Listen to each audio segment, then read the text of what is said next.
ગાય આવી ગઈ છે અને હિરલ રોટલી આપે છે અને સંઘ નીકળે તગર તો ગાને એટલે સંઘ દેખાડે નીકળે છે. જો સંઘ નીકળે છે માણસો બધા જાય છે હાલી તગડા ખોટી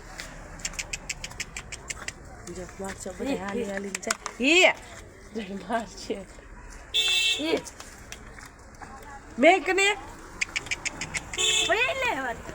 બધા કેટલા માણસો હાલી હાલી જાય છે લાય ખોટી હે તઈ માથા લાગે માણસો કેટલા નીકળે ભિયાન કરે માણસો બધા હાલી હાલી જાય છે આ સંગ હશે દેવડી ધાર પાસે હશે ત્યાં જ જાતો હશે પબ્લિક બધી જામ્યા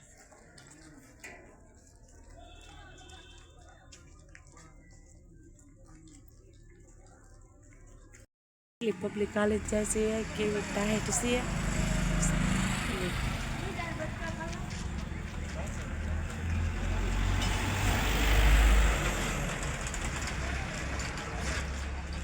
અમારા એ ત્રીજો સંઘ આવ્યો છે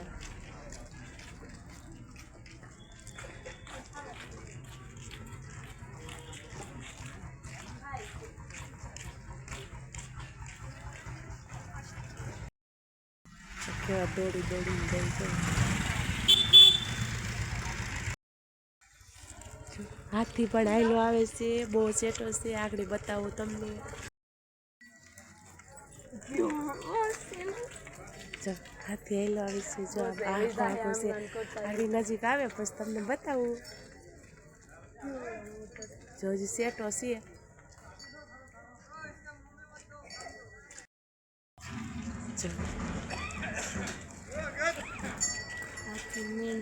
જો ખાય છે તો પપ્પાને કે એ હાલો તો એક જોઈ તમે જો અહીંયા ભાવ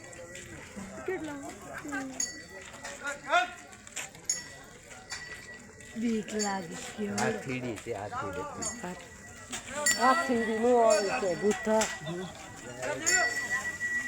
જો હાથી આવ્યો છે કેટલો મસ્તી લાગે છે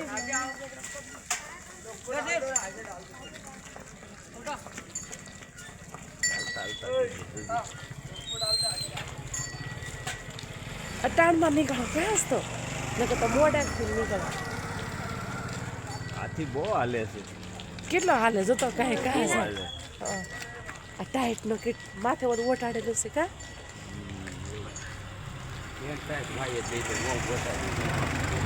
ટાઈટ તો હોય હવે તમારે ભણવાનું ટાણું થઈ ગયું છે જાવે જો હિરલને અમે સંઘ જો આટું હજી વાઈટે છીએ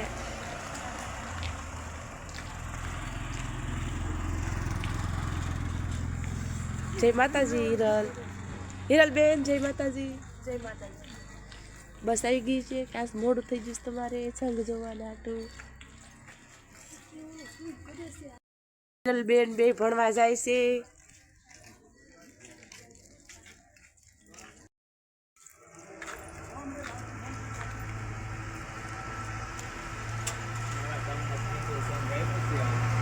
હા હો અમારા ગામમાં ત્રીજો સંઘ આવ્યો છે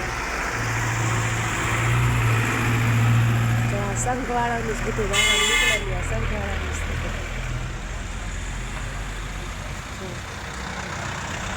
જ એનો સામાન ને બધું સાંભળી પાણીના ટાંકા ને બધું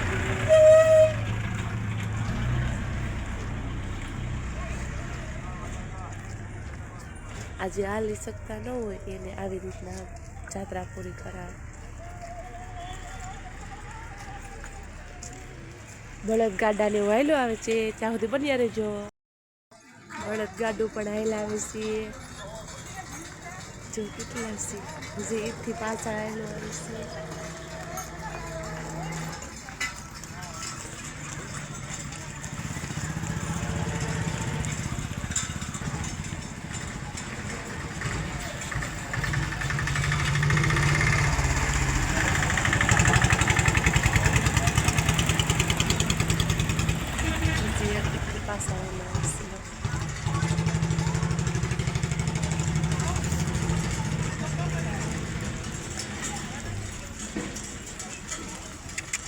Yeah.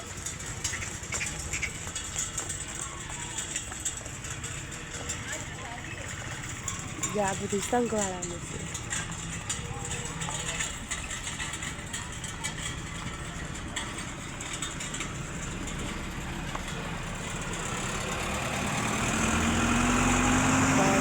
એક સંઘ આમથી આવે છે ને આ એનો સામાન છે, હજી એક આવવાનો છે.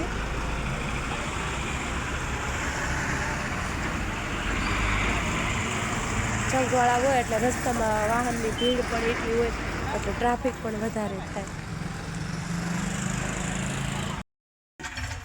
રથમાં જો કેટલી મસ્તીની મૂર્તિ છે. આમથી રહેલો છે. હા ઈ સંઘ જો રામ ભગવાનની મૂર્તિ આ કેટલી અને તગડો ને હી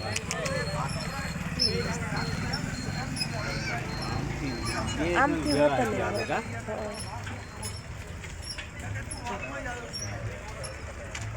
કેટલું મસ્તીનું છે કા.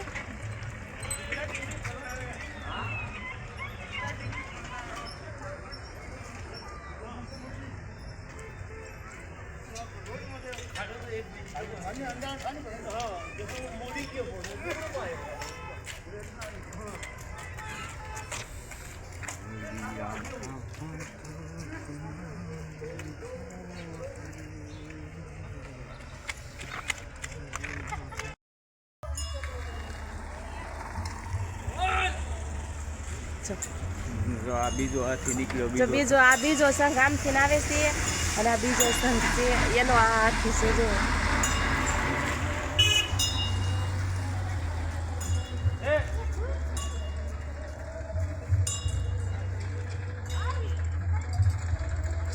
પૈસા આપે એટલે એના માલિકને અંબી દે જો.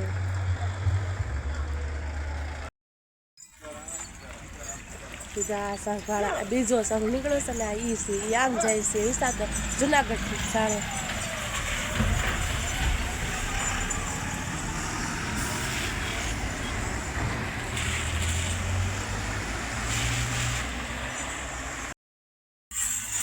બધા છોકરાને દાન કરે છે,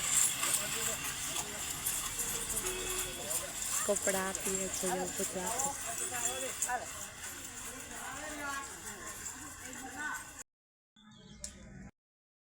હાલો સવારના બધાને ગુડ મોર્નિંગ. આપણે નાહી ધોઈને નવરા થઈ જશે અત્યારે અને કામ બામ બધું થઈ ગયું છે. પાણીનો વારો હતો, આજ કપડાને એવું બધું ધોવાનું હતું એવું બધું હતું. અને અમિતના પપ્પાને ભાત કરી દીધું ને આજ તો વાડીએ પાણી વાળવા જશે. તો બન્યા રહેજો બ્લોગમાં. હાલો આપણે હાજ પડી ગઈ છે અને અમિતના પપ્પા પણ વાડીએથી આવી જશે. આવીને પછી એ 2 વાગ્યા અને બેહીને આવીને પરબાર આવીને બંતર કાપવાનું ચાલુ કર્યું. જુઓ આવા કાંક બંતર કાપે છે બેઠા બેઠા. જો બહુ જાડા બંતર હતા. પછી મેં કીધું આ કટકા કરજો ને તો કંઈક મજા આવે રાંધવાની. આમ દેતરા થાય તો મજા આવે. હું ગરમી ચડી ગયા આટલા બંધન કઈ પાઈ એમાં એને ગરમી ચડી ગઈ.